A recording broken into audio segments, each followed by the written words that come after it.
Hello YouTube, I'm Dawn and welcome to Double D Homestead, and today I'm going to show you how I'm going to be waxing some cheese.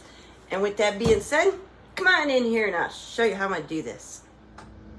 So the first thing I want to do is open all my cheese, and then I'm going to sit it on this paper towel to dry. And what I have is 3 half-pound blocks of mild cheddar, because as this ages in the wax, it will get stronger and turn into sharper and sharper cheddar. And I have 1 block of Colby right here. Yeah, there it is. And yeah, they get sharper as they get older, which I like a really extra sharp cheddar cheese, so I am perfectly fine with that.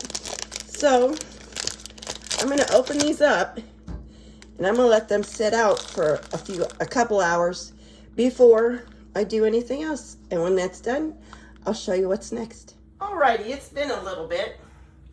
And what I have here is 4 8-ounce blocks of cheese that I'm going to cut in half to make 8 pieces that are 1/4 pound a piece.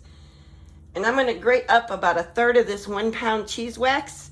I got this on Amazon. They have different colors and different brands. And then I have this oddly small crock pot that I'm going to use today to melt my wax in. It holds about 2 cups. Came with a big crock pot I bought years ago. And or you can use a double boiler, whatever you have. So what I'm going to do is grate up about 1/3 of this block right now with my cheese cheese grater, box grater. And I'm going to grate this up and get it in my crock pot to melt and cut my cheese in half, and I will be right back. And there's my wax grated up. You don't have to do this. You can just cut it in little pieces. I just did this to make it faster to melt. So, but there it is. Alrighty, I got my cheese melted, as you can see here. And I've got parchment paper on a pan here. Just make cleanup easier. And I got my cheese here. It's at room temperature. And I'm going to blot it with a clean paper towel. Make sure it's nice and dry. Just like so. And I'm just going to take each piece and dip 1/2 at a time down into the cheese like this. Let it drip for a couple seconds. Turn it up like this and set it over here. And I'm going to do each one of these. There went my lid. It'll be all right. Just like so. Let it drip. And turn it over and set it up. And I'm going to get the rest of these done and we'll be right back. Okay, you can see I got one side done. And I did wind up melting about 2/3 of that block into this little crock pot here. And now I'm just going to dip this other side like so. And flip it over like this. And just do them all. Just like so. Make sure I cover it all up. I had to add more cheese because it wasn't quite halfway. So I just added some more cheese. Oh, that has air bubbles in it.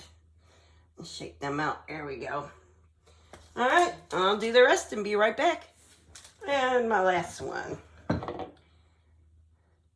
Just like so. Make sure it's got a good coat on it. And now I will let these dry and put at least 3 coats on this. So I'm going to do this 2 more times and then we'll come back and look at them. Okay, I have 3 coats of wax on each end of this. I did each end, flipped it, did it again. That's 1 coat. So I've got 3 coats on here. You can go up to 5 if you want to. And I do have a little wax left in here. So I got me a little bowl. And I'm just going to pour the wax in there and let it firm up and get nice and hard.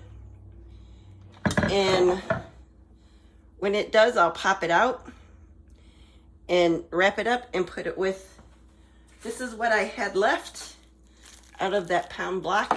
It's not a lot. It's about maybe 1/3 of it left. So this would have probably done 3 to 4 pounds pretty easy. I did 2. And when this gets hard, I'll pop it out of here, wrap it up, and put this in a Ziploc because this is be good forever to use again. And I'll be back with the next step when we're ready to put it up. Okay, it's getting pretty close to being ready. And all I'm going to do is take each one and inspect it for any holes or cracks in the cheese. And then I've got a wire rack here with some wooden barbecue skewers on it. And I'm just going to set this cheese right on here like this after I check it all and make sure it has absolutely no way for air to get to it, because air will kill it. And that's really all there is to the process.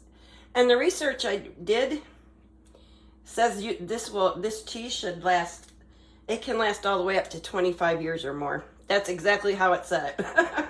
So I wanted to let you know that. So, because, you know, I'm always looking for ways to store food without refrigeration. So, I hope you enjoyed this video. I hope this helps someone out there. And if it did, please give me a thumbs up. And if you're new here, please subscribe. Y'all, take care. Thanks for watching this. And God bless y'all.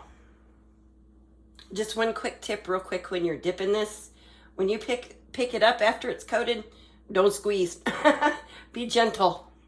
And then dip it in, because I grabbed one a little too hard and had to start it over. Just a tip. Take care, everybody.